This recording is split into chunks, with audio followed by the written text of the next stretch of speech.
Hi, good evening, and this is In the Public Interest, and I am your host this evening, Linda Johnson, and my guest this evening is Dr. Charles B. Simone of the Simone Protective Cancer Institute. Welcome, Dr. Simone. Thank you, Linda. Well, March is Colorectal Cancer Awareness Month, and we're going to start off a little bit talking about the role of nutrition and what it plays in cancer prevention. But I just want to throw this statistic out there. More than 140,000 Americans are diagnosed with colorectal cancer every year, and nearly 50,000 die because it was detected too late. It's the third leading cause of cancer death in the United States, despite having a 90% cure rate when detected early. By increasing the use of established screening tests, a great majority of these cancers and deaths could be prevented, and that's some of the things we're going to talk about this evening to commemorate and to point out and to get people off their duffs to kind of take control of their health and go out and start doing something. So, Dr. Simone, how do we associate cancer and nutrition? Well, in 1980, I wrote the first book of its kind called Cancer and Nutrition. And what we learned when I wrote the book, and what we've corroborated many times in the last 3.5 decades or more, is that foods that we eat actually cause many of our cancers. Specifically, 60% of all women's cancers and 40% of all men's cancers are related to nutritional factors alone. Now that's good news, because what it means is, one more fact is that genetics has a small role to play. Only about 5 to 8% of all of our cancers are related to genetics. So that's good news. So if we have control, then we can modify our diet, modify our lifestyle, and change our outcome with regard to cancer risk and cancer prevention. So diet and how we eat and the lifestyle that we lead is indeed a preventative issue. Exactly. And we know that 1 of every 2 men will get cancer in this country, and 1 of every 3 women will get cancer. So the fact that we can control this is a major monumental step, but it's never been harnessed. We've talked about prevention forever, but no agency, no program has ever addressed the issue of prevention per se. And you know, I'm glad you brought that up, Dr. Simone, because in light of recent events in Washington, I have always been a very big proponent of prevention, because you know what our parents used to say, an ounce of prevention is worth a pound of cure. And if there's something we can do to stave it off or prevent it from happening, that's a lot less than having to treat it. Makes more sense. It's less costly, rather. And it's something that this administration and all future administrations should be evolving to. I'm not sure it's going to happen, but that's what should happen. Well, I, for one, as a voter and also a constant internet person, plan to keep it in the forefront because I do believe in that.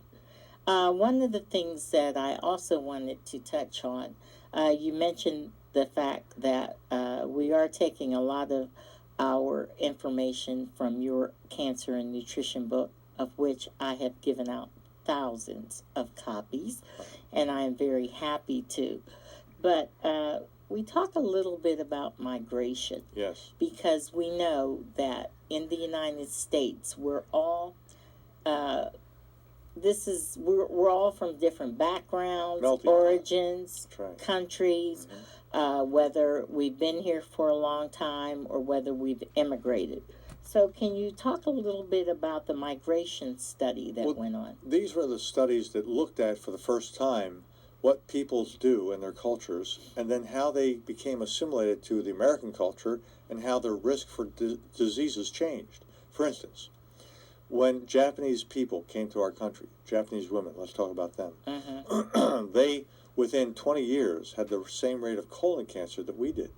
And only 2 generations later had the same rate of breast cancer. They assimilated our higher fat diet. lower fiber diet, less vitamins and minerals, and voila, higher cancer risk in general, and specifically colon cancer. Then we looked at Dr. Dennis Burkett, very famous doctor who went to Africa, studied the Bantu tribes. Bantu tribes are a primitive group of people, isolated, and what they found was that these people had a very high fiber diet. They consumed 50, 75 grams of fiber a day. Now that's a whole lot. Typically the American consumes only 3 or 5, maybe 10 grams of fiber.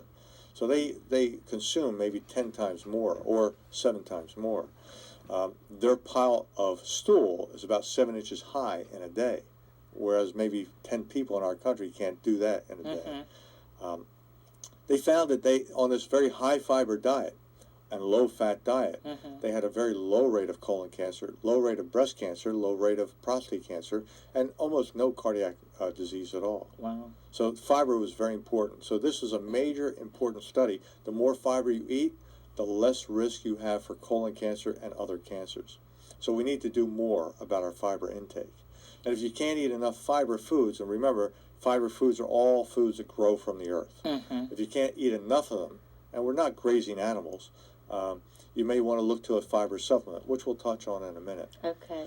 Now, one of the other things, because I found the Bantu tribe is always an interesting story, but I know from working in Camden County before I came here, also the Seventh-day Adventists Seventh-day and the Mormons. That's right. 2 groups of people in this very country here, because of their religious beliefs, have a very low intake of fatty foods, higher fiber, no tobacco, no alcohol, a better than a sedentary lifestyle. So these lifestyle factors increase their longevity and decrease the risk for cancer, specifically colon cancer, breast cancer, and prostate cancer. Remember, fatty foods are linked to several major cancers: colon, breast, and prostate. They're the major ones, including and also endometrium. So those 4 major cancers are the top of the top 5 are linked to dietary factors. So if you control your diet, you control those major cancers. Also, another study that's very important, there was a planned experiment. Jewish people in this country from European descent went to Israel and lodged there. They were divided into 2 kibbutzes side by side. One was fed the typical Israeli high-fat, low-fiber diet. The other was fed a low-fat, high-fiber diet with extra vitamin C to it. That group, after 20 years of study, had a much lower rate of colon cancer, other cancers, and cardiovascular disease. So a planned experiment showed that you can actually manipulate the outcome with simple lifestyle changes. Now, I know that many people, and I work here in the state of New Jersey, have, and I will argue with them about the fact about nutrition and the role it plays in prevention. But they always say to me, what evidence do we have? The evidence is insurmountable at this point. In 1980, we published this book. Several years later, the government came out with their own report, Diet, Nutrition, and Cancer. And about the same time, the National Academy of Sciences showed that 60% of women's cancers and 40% of men's cancers are all diet-related.